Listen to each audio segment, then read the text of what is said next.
Ketu last को represent करता है। आप देखिए कि हिमाचल में एक गांव है चितकुल। चितकुल जो गांव है वो हिमाचल का सबसे लास्ट गांव है, मतलब वहां से चाइना बॉर्डर स्टार्ट होता है। तो जब कोई चितकुल विजिट करता है या ऐसी जगहों पे विजिट करता है जो लास्ट के लिए, जैसे आप जम्मू से कन्याकुमारी जाते हैं, लास्ट पॉइंट पे जाते हैं विजिट करते हैं, तो केतु एक्टिव मिलेगा।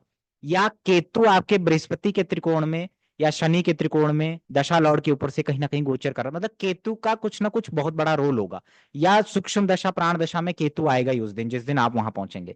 तो केतु ऐसी जगह को रिप्रेजेंट करता है जो लास्ट है। जैसे आपका अगर केतु फोर्थ हाउस में, तो आप ऐसे घर में रहेंगे जो कॉलोनी का सबसे लास्ट या गली का सबसे लास्ट घर हो सकता है, या आपका कमरा सबसे लास्ट में हो सकता है। तो केतु लास्ट पॉइंट को रिप्रेजेंट करता है।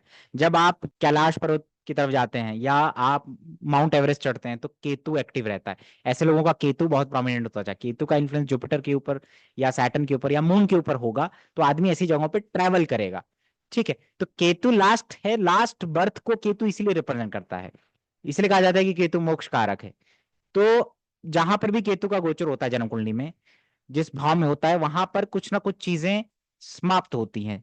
ठीक है, क्योंकि वो आपका या आपका जहां पर भी केतु है जन्म कुंडली में, हो सकता है वो वहां पर जो भी रिलेशन आपका होता है किसी के साथ, जैसे मैरिज का हो या सिबलिंग के साथ हो या पिता के साथ हो, वो हो सकता है आपका लास्ट बर्थ हो।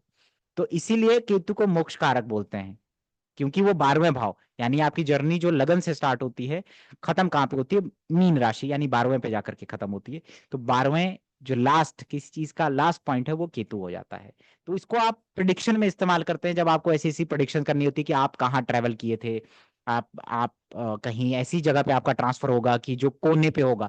जैसे मान लीजिए भारत का नक्शा है, आपका राजस्थान बॉर्डर पे आपका ट्रांसफर हो गया, या आपका कहीं पर भी ऐसे बॉर्डर पे जब ट्रांसफर होता है किसी कोने में, है ना, किसी सिटी के किसी स्टेट के कोने में जाकर के आपका ट्रांसफर हो जाता है, यहाँ पे हेल्प करता है केतु। तो आप छोटी छोटी सिग्निफिकेशन को जब पढ़ते हैं तो आप एक बहुत स्टनिंग प्रेडिक्शंस करते हैं इन सिग्निफिकेशन से। तो आप इन सबको याद करें, इन सबको प्रैक्टिस में लाएं और आपको चीजें समझ में आएंगी।